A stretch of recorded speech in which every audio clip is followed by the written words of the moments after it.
Bismillahirrahmanirrahim. I am Waqas Ahmed and today we have to talk about anti-diuretic hormone. Very important hormone है. हमने endocrinology start की हुई थी. Endocrinology में हमने काफ़ी सारे हार्मोन कवर कर लिए हैं और आज हमारा कवर करने वाला हार्मोन है एंटी डायूरेटिक हार्मोन. सबसे पहले हमें पता होना चाहिए कि एंटी डायूरेटिक हार्मोन रिलीज़ कब होता है. एंटी डायूरेटिक हार्मोन हमारी बॉडी में जो है ना डायूरिसिस को जो है ना कंट्रोल करने के लिए, यानी यूरिन के थ्रू जो है ना ज़्यादा से ज़्यादा वाटर लॉस होने से बचाने के लिए जो है ना उसके लिए एंटी डायूरेटिक हार्मोन रिलीज़ होता है. दूसरा नाम इसका विजोप्रेसिन भी है. ठीक है. अब ये हार्मोन हमारी बॉडी में रिलीज़ तब होता है जब हमारी बॉडी में जो है ना वाटर की ऑलरेडी कमी हो. ठीक है. और वाटर जो है ना लॉस होने से बचाना हो हमारे पास. स्पेसिफिकली तब जब हमने रोज़ा रखा हो या किसी डेजर्ट वगैरह में गए हों या किसी ऐसी जगह पे गए हों जहाँ पे हमें पता हो कि हमें 2-3-4 घंटे में पानी नहीं सर्वाइव करना, तब हमारी बॉडी जो है ना विजोप्रेसिन नाम का हार्मोन रिलीज़ करती है जो हमारी बॉडी से ज़्यादा वाटर लॉस होने को बचाती है. ठीक है. अब इसके अलावा जो है ना हमारी बॉडी में इसके जो और स्टिमुलस हैं ये है कि अगर हम वर्कआउट करते हैं, यानी हम एक्सरसाइज कर रहे हैं, जंपिंग कर रहे हैं वगैरह वगैरह, तब भी हमें बहुत ज़्यादा प्यास लगती है. तो उस टाइम भी जो है ना थोड़ा सा विजोप्रेसिन रिलीज़ होता है जो हमारी बॉडी में जो है ना वाटर लॉस को बचाने में थोड़ी मदद करता है. उसके अलावा जो है ना हमारी बॉडी में तब रिलीज़ होता है जब ब्लड प्रेशर बहुत ज़्यादा डाउन हो जाता है हमारी बॉडी का. ठीक है. तो हमें पता है जब भी हमारा ब्लड प्रेशर डाउन हो जाता है, रेनिन एंजियोटेंसिन सिस्टम हमने पढ़ा हुआ है. हमारा जो किडनीज़ होती हैं, हमारी किडनीज़ के अंदर जो है ना जेजी सेल्स होते हैं जो बैरो रिसेप्टर्स का काम करते हैं, यानी ब्लड प्रेशर मेजरिंग इंस्ट्रूमेंट्स है, ब्लड प्रेशर मेजरिंग सेल्स हैं. वो जैसे ही उनको पता लगता है कि ब्लड का प्रेशर डाउन हो गया, यानी ब्लड का जो वॉल्यूम है, जो प्लाज्मा कंसनट्रेशन है और उसके अलावा जो है ना जो ब्लड का प्लाज्मा का वॉल्यूम, प्लाज्मा में वाटर की कंसनट्रेशन कम हो गया, तो वो रेनिन रिलीज़ करते हैं. रेनिन एक एंजाइम है. उसके बाद जो है ना हमारे लिवर सेल्स कंटिन्यूली हमें पता है कि एंजियोटेंसिन रिलीज़ कर रहा है. वो रेनिन जो है ना एंजियोटेंसिन को एंजियोटेंसिन 1 में कन्वर्ट कर देता है. फिर वही एंजियोटेंसिन 1 जब हमारे लंग्स के पास जाता है तो लंग्स के पास एंजियोटेंसिन कन्वर्टिंग एंजाइम होता है, वो इसे एंजियोटेंसिन 2 में कन्वर्ट कर देता है. जब एंजियोटेंसिन 2 में कन्वर्ट होता है, जब वो ब्लड हमारे ब्रेन के पास जाता है, तो ब्रेन पे पास जाने के पास जो है ना वो हाइपोथैलेमस के पास भी जाएगा, क्योंकि हमारी बॉडी के अंदर जो वाटर की कंसनट्रेशन है वो हमारी बॉडी में कंट्रोल करने का जो मेन कंट्रोल सेंटर है वो हमारे पास हाइपोथैलेमस है. तो जो हाइपोथैलेमस होता है फिर वो जो है ना खुद कुछ तो नहीं कर सकता है. हाइपोथैलेमस के कंट्रोल में पिट्यूटरी ग्लैंड होता है. फिर हाइपोथैलेमस पिट्यूटरी ग्लैंड को कंट्रोल करके जो है ना बाकी सारे फंक्शन परफॉर्म करवाता है. वाटर की कंसनट्रेशन अगर कम हो गया तो हमें पानी प्यास दिलवाता है कि प्यास आप पानी पी ले वगैरह वगैरह. ठीक है ना. अगर हम मिसाल के तौर पे हमारा रोज़ा हम पानी नहीं पी सकते, तो फिर हमारे सीरिब्रम के साथ जो है ना वो कॉन्टैक्ट में होता है. सीरिब्रम उनको बताता है कि हाइपोथैलेमस को कि और वाटर वो जो है ना इंटेक नहीं कर सकता क्योंकि उसका रोज़ा है. लॉजिकल थॉट्स आती हैं. ठीक है ना. जो हमारे जो रिलीजियस बिलीव्स होते हैं वो हमें याद कराए जाते हैं कि आप रोज़ा तोड़ दोगे तो आपको ये गुनाह मिलेगा, ये अज़ाब होगा एक्सेट्रा. तो वो जब रिलीजियस बिलीफ हमारे सीरिब्रम के अंदर स्टोर हुए होते हैं तो वो सीरिब्रम जो है ना हाइपोथैलेमस के साथ कॉन्टैक्ट में होता है और एमिगडाला के साथ. एमिगडाला में जो है ना इमोशनल बिलीव्स भी होते हैं. ठीक है. तब वो कॉन्टैक्ट में होते हैं. वो जो है ना हाइपोथैलेमस के साथ हाइपोथैलेमस को बताते हैं कि अब आप विजोप्रेसिन रिलीज़ करें. हाइपोथैलेमस के अंदर विजोप्रेसिन बनता है. ठीक है. अब होता कुछ ऐसा है कि हमारी बॉडी के अंदर, मैंने आपको भी बताया कि जैसे ही वाटर की कंसंट्रेशन कम हो गया तो ब्लड के अंदर भी वाटर की कंसंट्रेशन कम होगी. अब वाटर की कंसंट्रेशन जब कम हो जाती है किसी जगह, वहाँ पे सोल्यूट की कंसंट्रेशन ज़्यादा हो जाती है, यानी सोडियम क्लोराइड ये तो प्लाज्मा के अंदर रेज होना स्टार्ट, प्लाज्मा के अंदर उतने ही होंगे और वाटर कम हो जाएगा तो हमारा जो सोल्यूट है वो हाइपर ओस्मोलर हो जाएगा, यानी उसकी ओस्मोलैलिटी बढ़ जाएगी. अब जब भी कोई चीज़ ओस्मोलैलिटी उसकी बढ़ जाती है तो उस चीज़ को फॉलो करते ना एक्स्ट्रा सेलुलर फ्लूइड भी जो है ना वाटर को फॉलो करने लग जाएगा. ठीक है. अब सोडियम और क्लोराइड आयंस को हमें पता है सोडियम आयंस को जो है ना वाटर फॉलो करता है. अब अगर सोडियम आयंस को वाटर फॉलो कर रहा है एक्स्ट्रा सेलुलर फ्लूइड का, तो एक्स्ट्रा सेलुलर फ्लूइड भी कम होने लग जाएगा. तो इस सूरत में जो है ना हमारी बॉडी का पूरा बैलेंस जो है ना बिगड़ सकता है. पूरी बॉडी का जो है ना बैलेंस बिगड़ सकता है और हमें जो है ना डिफरेंट टाइप्स की जो है ना डिजीज़ या कुछ जैसे एक डिजीज़ है डायबिटीज़ इंसिपिडस का जो है ना हमें सामना करना पड़ सकता है. उसमें यह होता है कि बंदे को प्यास लगती रहती है और फ्रीक्वेंट यूरिनेशन वो करता रहता है हर टाइम, यानी दिन में जो है ना मतलब हर 2 घंटे बाद, आधे घंटे बाद, 15 मिनट 20 मिनट बाद वो मतलब यूरिन पास आउट करने जाता है. ऐसे बंदे रात को सो भी नहीं सकते. रात को जो है ना मतलब 10-10 20-20 मिनट आधे घंटे बाद जो है ना उठ के वो वाशरूम चारे जा रहे होते हैं. अब हमने जो है ना डायबिटीज़ जो ADH के बारे में आता है कि ADH के बारे में जो सबसे पहले जो स्टडी के बारे में अगर हम पढ़ें तो विंसेंट डी विगमेंट नाम के एक साइंटिस्ट थे. ठीक है ना. ये बहुत बड़े बायोकेमिस्ट थे. 1952 में इन्हें नोबेल प्राइज़ भी दिया गया. अब 1952 में जो है ना इन्हें नोबेल प्राइज़ दिया गया. इसके अलावा जो है ना इन्होंने ऑक्सीटोसिन और ये विजोप्रेसिन पे स्टडी की थी. इन्होंने पेप्टाइड हार्मोन पे स्टडी स्टार्ट की हुई थी कि ऐसे पेप्टाइड हार्मोन मैंने निकालने हैं जिनमें सल्फर कंटेनिंग कंपाउंड्स हो. सल्फ़र कंटेनिंग कंपाउंड्स की ये स्टडी कर रहे थे, ठीक है। विलियम ब्रैग्स यूनिवर्सिटी और वाशिंगटन डीसी में जो है ना इन्होंने स्टडी की थी, ठीक है। 1911 में पैदा हुए थे, 1978 में जाके फोत हुआ है, 1952 में जो है ना इन्हें नोबेल प्राइज़ मिला गया। इसके अलावा 4-5 प्राइज़ और भी इन्हें जो है ना दिए गए हैं। अब हुआ कुछ ऐसे था कि यहाँ पे हमें पता है कि ब्लड है, ब्लड जो है ना ब्रेन के पास भी जाएगा। अब ब्रेन में जो है ना ये हमारे पास पिट्यूटरी ग्लैंड होता है, पिट्यूटरी ग्लैंड के ऊपर हाइपोथैलेमस होता है जो इसको कंट्रोल कर रहा होता है।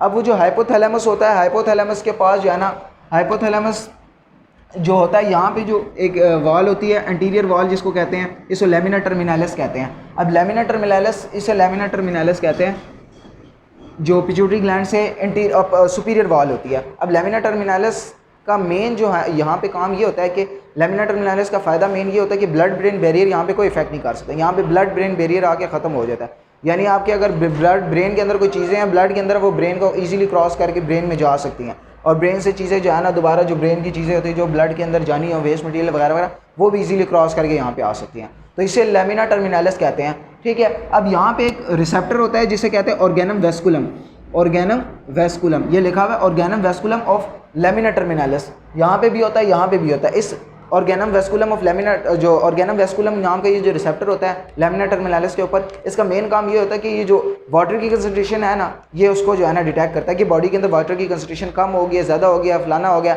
अगर कम हो गया है तो आप वेजोप्रेसिन रिलीज़ करवाने में मदद करता है, अगर ज़्यादा हो गया तो वेजोप्रेसिन को जो है ना रिलीज़ ना करवाने में ये मदद करता है, हेल्प आउट करता है। तो अब ये क्या करता है, ऑर्गेनम वेस्कुलम के पास जैसे ही जो है ना यहाँ पे एंजियोटेंसिन 2 भी आके बाइंड करता है, और डिफरेंट टाइप्स की जब ये जो है ना, ये एक किस्म का, जिस तरह हमारे जेजी सेल्स किडनी में बैरो रिसेप्टर्स का काम करते हैं, यानी वो ब्लड प्रेशर मेजरिंग इंस्ट्रूमेंट का काम करते हैं कि ब्लड प्रेशर जो है ना ज़्यादा हो गया तो क्या करते हैं, एंजियोटेंसिन रेनिन रिलीज़ नहीं करते। ब्लड प्रेशर जैसे ही डाउन होता है, यानी जो आर्टरीज और कैपिलरीज होती हैं उसका जो डायमीटर होता है वो कम हो जाता है, यानी वो कॉन्स्ट्रिक्ट कर जाती हैं, तो साथ ये रेनिन रिलीज़ हो जाता है। इसी तरह यहाँ पे भी जो ब्लड वेसल जा रही होंगी, वहाँ से जब जैसे ही जाना वहाँ से जा रही होंगी तो उनके अंदर जो ब्लड प्लाज्मा होगा, प्लाज्मा जो है ना हाइपर ऑस्मोलर हो जाता है, यानी उसके अंदर जो है ना वाटर की कंसंट्रेशन कम और सोल्यूट की कंसंट्रेशन ज़्यादा हो जाती है, तो ये फ़ौरन उसे डिटेक्ट कर लेता है। जैसे ये डिटेक्ट करता है तो ऊपर हाइपोथैलेमस पड़ा होता है यहाँ पे, ठीक है, यहाँ पे हाइपोथैलेमस पड़ा होता है। हाइपोथैलेमस जो है ना उसे मास्टर ग्लैंड भी कहते हैं, आपको पता है ये एंटीरियर और पोस्टीरियर पिट्यूटरी ग्लैंड की सिक्रीशन को भी कंट्रोल करता है। तो ये क्या करता है, हाइपोथैलेमस ने पहले ही जो है ना 2 हार्मोन बना के रखे होते हैं, एक हार्मोन ऑक्सीटोसिन होता है, दूसरा वेजोप्रेसिन होता है। ये ऑलरेडी जो है ना हाइपोथैलेमस में बने होते हैं, और ये जो है ना ये फिर एक इन्फेंडिबुलम होती है, इन्फेंडिबुलम के जरिए जो है ना ये पोस्टीरियर पिट्यूटरी में आते हैं। एंटीरियर पिट्यूटरी 6 किस्म के हार्मोन रिलीज़ करती है, हमें पता है, और ये पोस्टीरियर पिट्यूटरी 2 किस्म के हार्मोन रिलीज़ करती है। ये आपने पढ़ा होगा कि पोस्टीरियर पिट्यूटरी हार्मोन रिलीज़ करती है, हार्मोन बनाती नहीं है। हार्मोन बनाने का काम हाइपोथैलेमस का होता है। हाइपोथैलेमस हार्मोन बनाती है, फिर पोस्टीरियर पिट्यूटरी में उसे स्टोर करके रखती है कि जब ज़रूरत पड़े तब जो है ना रिलीज आउट कर दो। वरना अगर ये तो हमारी बॉडी में वाटर की कंसंट्रेशन, वाटर की कमी होगी, तो अगर हाइपोथैलेमस हार्मोन बनाता रहेगा तो उसको बहुत टाइम लग जाएगा। तो वो हाइपोथैलेमस क्या करता है, हार्मोन पहले से ही बना के पोस्टीरियर पिट्यूटरी में स्टोर करके रखता है। जैसे ही जो है ना मतलब रिलीज आउट होने का टाइम होता है तो वो रिलीज आउट होता है। वेजोप्रेसिन हमें पता है कि हमारे पास ये पेप्टाइड हार्मोन है।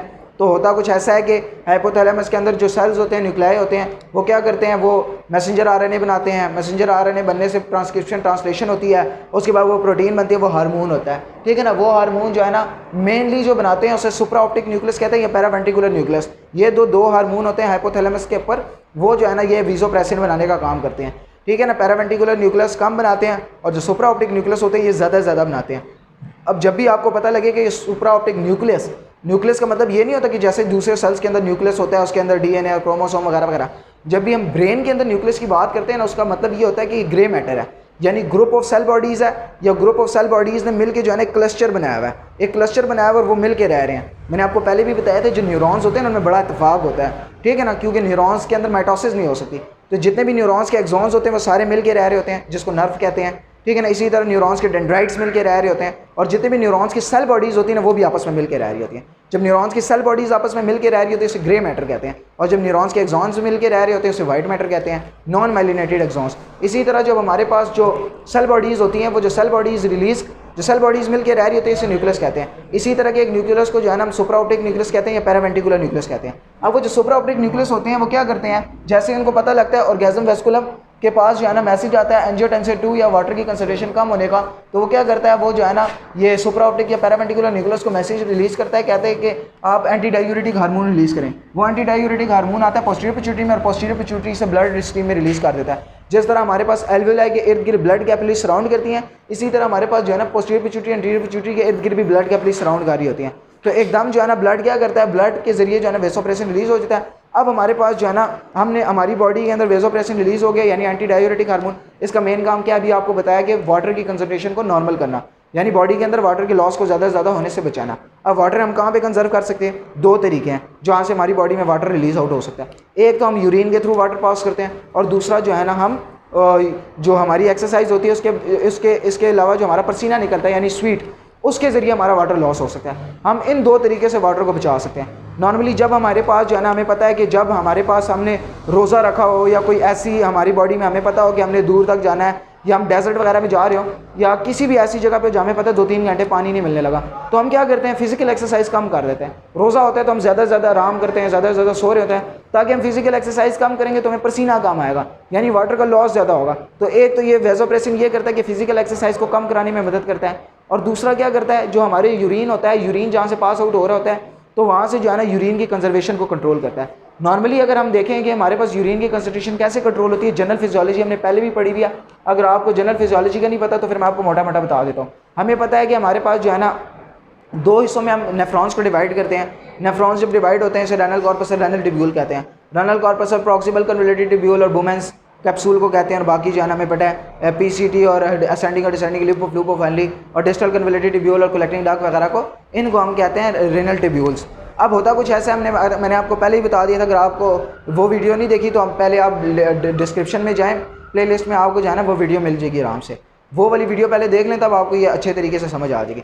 होता कुछ ऐसा है, मैं मोटा मोटा आपको बता देता हूँ कि डिस्टल कन्वोल्यूटेड जो ग्लोमेरुलस होता है वहाँ से जो है ना फिल्ट्रेट होके बुमेंस कैप्सूल में फिल्ट्रेशन जाती है, जिसमें sodium ions, chloride ions, glucose और ये सारी चीज़ें हमारे पास होती हैं। अब ये sodium, glucose, proteins, calciums normally जो है ना ये हमारे पास जो है ना क्या करती हैं, ये हमारे पास आ जाती हैं प्रॉक्सिमल जो बुमेंस कैप्सूल है। अब ग्लूकोज, कार्बोहाइड्रेट्स, प्रोटीन सारी चीज़ें यहाँ पे आ गई हैं, ठीक है। अब हमारे पास जैसे ही यहाँ पे आती हैं, ठीक है, हमें पता है कि यहाँ पे जो है ना सोडियम, यहाँ पे जो प्रॉक्सिमल कन्वोल्यूटेड टिब्यूल के सेल्स होते हैं, ठीक है ना, वो इनको फिल्टर आउट कर देते हैं, ठीक है। यहाँ पे जो 100% ग्लूकोज होगी वो ब्लड में दोबारा चली जाती है, 100% तकरीबन प्रोटीन बहुत कम आई होती है तो प्रोटीन भी दोबारा वापस चली जाती है। तो सोडियम, पोटेशियम और जो क्लोराइड आइंस होते हैं वो तकरीबन 65% जो है ना वो दोबारा यहाँ पे चले जाते हैं। जितने भी आइंस होते हैं उनका मैकेनिज्म आपको बताया था कि सेकेंडरी एक्टिव ट्रांसपोर्ट भी होती है, प्राइमरी एक्टिव ट्रांसपोर्ट होती है, और उनको वाटर फॉलो करता है ऑस्मोसिस के जरिए। उसके बाद descending lymph of loop of Henley आते हैं। हमें पता है जो ascending lymph of loop of Henley होती है, यहाँ पे सोडियम पोटेशियम 2 क्लोराइड को ट्रांसपोर्टर होता है। वो क्या करता है, 2 सोडियम आइंस को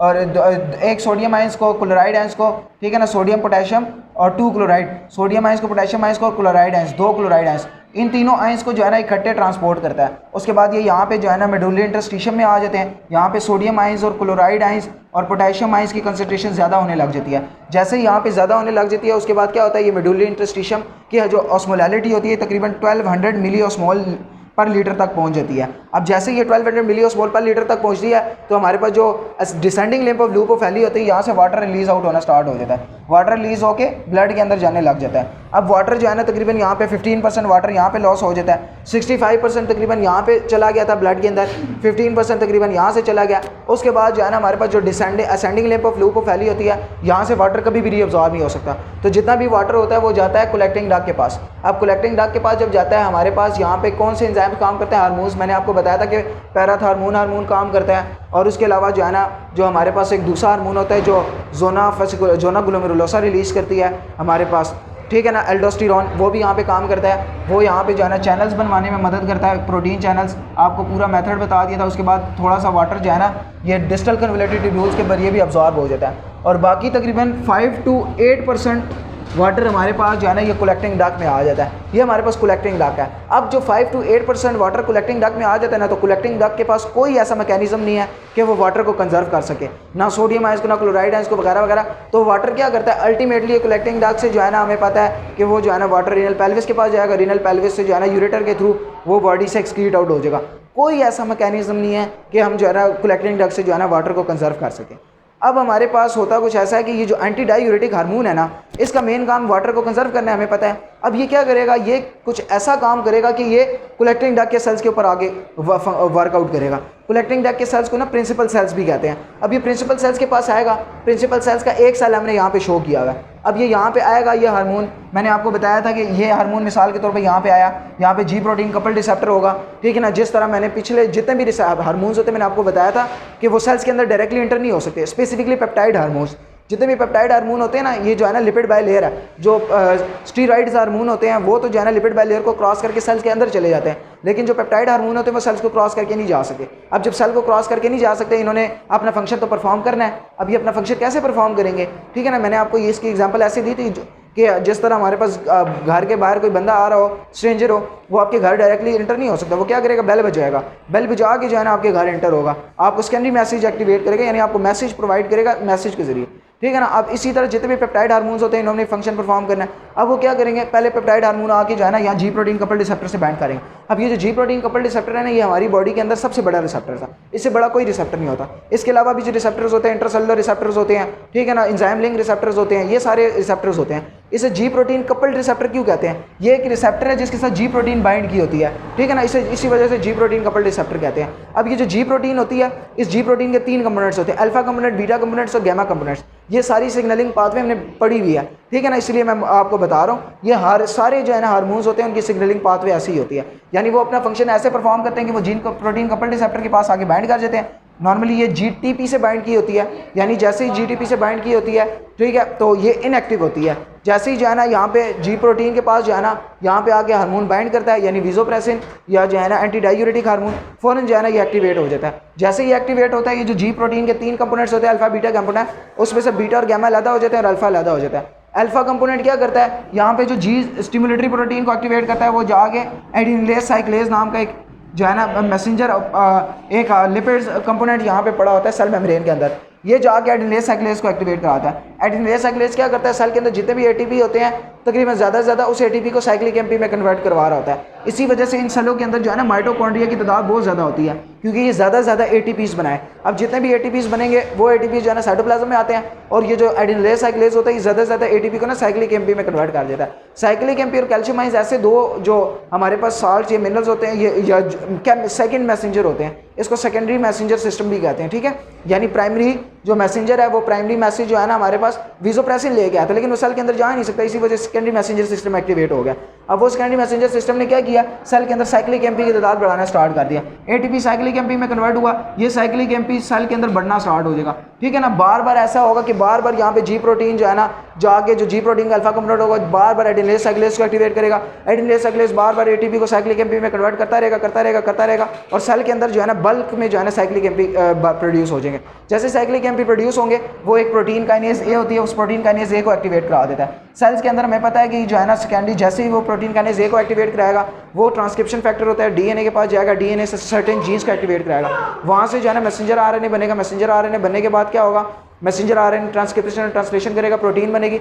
अब वो प्रोटीन क्या करती है, वो प्रोटीन जो है ना गाल्जी बॉडीज़ के पास जाएगी, और गाल्जी बॉडीज जो है ना उस प्रोटीन को पैक कर देती है। अब ये प्रोटीन जो है ना गाल्जी बॉडीज़ के पास जाने के पास पैक हुई है, इन प्रोटीन का नाम होता है एक्वापोरिन 2, ठीक है ना। अब एक्वा का मतलब हमें पता है वाटर होता है, पोरिन का मतलब है पोर्स, और जो है ना 2 का मतलब ये है कि ये जो है ना जब हमने एक्वापोरिन्स को जो है ना डिटेक्ट किया था तो दूसरे नंबर पे जो है ना हमें एक्वापोरिन 2 मिले थे। पहले जो एक्वापोरिन 1 थे उनको इस वजह से कहा गया था कि जब हमने रिसर्च स्टार्ट की, जब हमें पहली बार नज़र आए थे, यानी पहली बार इन्वेस्टिगेशन की थी, जब हमें मिले थे उसे एक्वापोरिन 1, एक्वापोरिन 2, 3, 4 भी होते हैं, ठीक है ना। दूसरा एक्वापोरिन 2 इसे इसलिए कहते हैं क्योंकि ये लेटरल मेम्ब्रेन पे होते हैं, ठीक है ना। ये हमारे पास जो है ना एक्वापोरिन 2 का जो है ना मेन काम ये है, ठीक है, ठीक है। अब ये एक्वापोरिन 2 का हमारा काम था। अब होता कुछ ऐसा है कि जैसे यहाँ पे गाल्जी बॉडीज़ ने इनको पैक कर दिया, अब ये सिर्फ स्टिमुलस का इंतजार कर रहे होते हैं कि कब स्टिमुलस आए और ये जो है ना ये रिलीज आउट हो, ठीक है। अब जैसे यहाँ पे स्टिमुलस आता है, स्टिमुलस आने के बाद यहाँ पे प्रोटीन काइनेज ए एक्टिवेट हो जाएगा। वो प्रोटीन काइनेज ए क्या करते हैं, जाके इनको जो है ना फास्फोरिलेट कर देते हैं, यानी इन पे फास्फोरस ऐड कर देते हैं। जैसे इनमें फास्फोरस ऐड होते हैं तो एकदम एक्टिवेट हो जाते हैं। मैंने आपको बताया था कि बहुत सारे हार्मोन भी और बहुत सारे एंजाइम ऐसे होते हैं और प्रोटीन्स ऐसी होती है जो हमारे जो सेल्स होते हैं वो कंटिन्यूसली बना रहे होते हैं लेकिन इनएक्टिव फॉर्म में होती है। जैसे हमारे जो स्टमक होता है, स्टमक के अंदर पेप्सिनोजिन बनती है लेकिन इनएक्टिव फॉर्म में होती है, जब तक HCl रिलीज होकर उसे पेप्सिन में ना कन्वर्ट कर दे। इसी तरह यहाँ पे जो है ना ये प्रोटीन्स बन रही होती हैं, एंजाइम्स बन रहे होते हैं लेकिन इनएक्टिव फॉर्म में होते हैं। इनको एक्टिवेशन के लिए फास्फोराइलेशन की जरूरत होती है। फास्फोराइलेशन का मतलब ये है कि कोई आए और इन पर फास्फोरस ऐड करे। वो ऐड करने के लिए प्रोटीन काइनेज ए का एक्टिवेट होना बहुत जरूरी है। उनके लिए पूरी फैमिली है, protein kinase A, protein kinase B, protein kinase C. उनका मेन काम ये होता है कि पूरे सेल्स के अंदर घूम रही होती है और एंजाइम्स को एक्टिवेट करा रही होती है और प्रोटीन्स को एक्टिवेट करा रही होती है। तो जैसे ही प्रोटीन काइनेज ए एक्टिवेट होती है वो इसको फास्फोराइलेट करते हैं। उसके फास्फोराइलेशन के बाद क्या होता है, ये सेल मेम्ब्रेन्स के करीब करीब आएंगे और सेल मेम्ब्रेन्स के करीब आने के बाद जो है ना ये रेड कलर से मैं बना देता हूँ। ये सेल मेम्ब्रेन के करीब आने के बाद आहिस्ता आहिस्ता जो है ना यहाँ पे फ्यूज़ आउट हो जाएंगे। जैसे फ्यूज़ आउट होंगे तो उसके बाद ये क्या करेंगे, ये जो है ना ये जो एपिकल मेम्ब्रेन होती है, एपिकल मेम्ब्रेन पे फ्यूज़ आउट कर देंगे। मैं ये सेल यहाँ पे दूसरा बना देता हूँ। ये मिसाल के तौर पे मेरे पास दूसरा सेल है, यहाँ पे जी प्रोटीन है, साइक्लिक एमपी की तादाद को बढ़ाया। साइक्लिक एमपी ने क्या किया, जो ये यहाँ पे जो है ना जो पड़े हुए थे वेसिकल्स यानी एक्वापोरिन, उसको रिलीज़ आउट कराया। उसको जो है ना बेजोल एपिकल मेम्ब्रेन पे इन वेसिकल एपिकल मेम्ब्रेन पे जो है ना इनको इंसर्ट कर दिया, ठीक है ना। और जो बेजोलेटरल मेम्ब्रेन पे इंसर्ट होते हैं, ठीक है ना, कुछ शेल वेसिकल्स जो है ना यहाँ पे चले जाते हैं यानी बेजोलेटरल मेम्ब्रेन पे एक्टिवेट हो जाते हैं, और कुछ हमारे पास जो है ना इंसर्ट होते हैं, कुछ हमारे पास लेटरल मेम्ब्रेन या एपिकल मेम्ब्रेन पे इंसर्ट होते हैं। एपिकल मेम्ब्रेन और बेजोलेटरल मेम्ब्रेन में फ़र्क ये कुछ ऐसा है कि जो हमारे पास एपिकल मेम्ब्रेन होती है, एपिकल मेम्ब्रेन हमारे पास कलेक्टिंग डक्ट के साथ होती है और बेजोलेटरल मेम्ब्रेन उससे सेपरेट होती है, अलग होती है। अब होगा कुछ ऐसा, हमें पता है 5 to 8% वाटर यहाँ से जा रहा है और वाटर जो है ना कंजर्व करना है हमने, नहीं तो वाटर रिलीज आउट हो जाएगा। तो वाटर क्या करेगा, यहाँ से जो है ना, चूँकि इन सेल्स में वाटर की जो कमी है और यहाँ पे वाटर एक्सेस है, तो वाटर क्या करेगा, वाटर यहाँ से जो है ना रिलीज आउट ऑस्मोसिस के ज़रिए वाटर एक्वापोरिन के अंदर चला जाएगा। ये प्रोटीन चैनल्स हमें एक्वापोरिन्स वाहिद ऐसे प्रोटीन चैनल्स है जो हमें सबसे एंड में मिले हैं। हमें पता लगा, हमें तो पहले पता ही नहीं था कि वाटर जो है ना वो भी प्रोटीन चैनल्स के ज़रिए जा सकता है। पहले हम सिर्फ ये सोचते थे कि वाटर जो है ना वो ऑस्मोसिस के ज़रिए सेल मेम्ब्रेन को ईजिली क्रॉस करके चला जाता है, लेकिन फिर हमें ये पता लगा जब हमने कलेक्टिंग डक्ट्स को देखा, कलेक्टिंग डक्ट को देखने के बाद हमें पता लगा कि यार एक्वापोरिन्स ऐसे प्रोटीन चैनल्स हैं जो है ना मतलब वाटर को अलाउ करते हैं और किसी चीज़ को अलाउ नहीं करते। और दूसरा सबसे मेन इंपॉर्टेंट बात आपने जहन में ये रखनी है कि ये एक्वापोरिन्स बनते तब है जब हमारे पास जो है ना विजोप्रेसिन रिलीज होता है। जब विजोप्रेसिन नहीं होगा तो हमारे पास ये एक्वापोरिन्स नहीं होंगे। एक्वापोरिन्स नहीं होंगे तो हमारे पास वाटर कंजर्व नहीं होगा, वाटर कंजर्व नहीं होगा तो वाटर रिलीज आउट हो जाएगा। इसीलिए जब वाटर की विजोप्रेसिन की कमी होती है, वाटर बॉडी में ज़्यादा एक्स्ट्रा है, तो हमारे पास डाइल्यूट यूरिन बनता है। डाइल्यूट यूरिन क्यों बनता है, क्योंकि वेजोप्रेसिन नहीं है, वेजोप्रेसिन नहीं, एक्वापोरिन नहीं होगा, एक्वापोरिन नहीं होगा, वाटर कंजर्व नहीं होगा, वाटर कंजर्व नहीं होगा तो यूरिन के थ्रू पास आउट हो जाएगा, यूरिन के थ्रू पास आउट होगा तो हमें डाइल्यूट यूरिन मिलेगा। और जो जेक्स्ट्रा मेडुलरी नेफ्रॉन्स होते हैं ना स्पेसिफिकली ये उन पे जाके एक्ट करते हैं, क्योंकि जो हमारे कंसंट्रेटेड यूरिन है उसको जो मेन कंजर्व करने का काम होता है वो जेक्स्ट्रा मेडुलरी नेफ्रॉन का होता है। मैं जेक्स्ट्रा मेडुलरी नेफ्रॉन आपको बता देता हूँ कि जेक्स्ट्रा मेडुलरी नेफ्रॉन्स वो होते हैं जो हमारे पास जो है ना रेनल कॉर्टेक्स को छोड़ के रेनल मेडुला के अंदर भी डीपली गए होते हैं, और जो रेनल कॉर्टेक्स के अंदर ही गए होते हैं, रेनल मेडुला के अंदर इतने डीपली नहीं गए होते, उन्हें जो है ना कॉर्टिकल नेफ्रॉन्स कहते हैं। ये स्पेसिफिकली जेक्स्ट्रा मेडुलरी नेफ्रॉन्स पे एक्ट करते हैं। जेक्स्ट्रा मेडुलरी नेफ्रॉन्स पे एक्ट करने के बाद एक्वापोरिन्स बनाते हैं। एक्वापोरिन्स बनाने के बाद वाटर कंजर्व करते हैं। वो वाटर यहाँ पे ब्लड की कैपिलरीज होगी, ब्लड के अंदर जाएगा और ब्लड के अंदर जाने के बाद जो है ना वाटर कंजर्व हो जाएगा। वाटर कंजर्व होगा तो हमारे पास मतलब जो ब्लड प्रेशर है वो अल्टीमेटली रेस कर जाएगा, और नहीं होगा तो हमारे पास जो है ना हाइपरनेट्रीमिया हो जाएगा। हमारे अंदर जो है ना सोडियम और क्लोराइड आयंस की ब्लड के प्लाज्मा के अंदर कंसंट्रेशन ज़्यादा होती है, जो बार बार ओवर एक्साइटेशन करेगी हमारे नर्व सेल्स की, मसल सेल्स की, हमें वीक आउट करेगी, ठीक है ना। हम लेटे रहेंगे, हमें सोए रहेंगे, ज़्यादा से ज़्यादा पानी की कमी होगी तो हम क्या करेंगे, ज़्यादा से ज़्यादा लेटे रहेंगे, सोए रहेंगे, हम मरियल हो जाएंगे, ठीक है ना, किसी काम काज के काबिल नहीं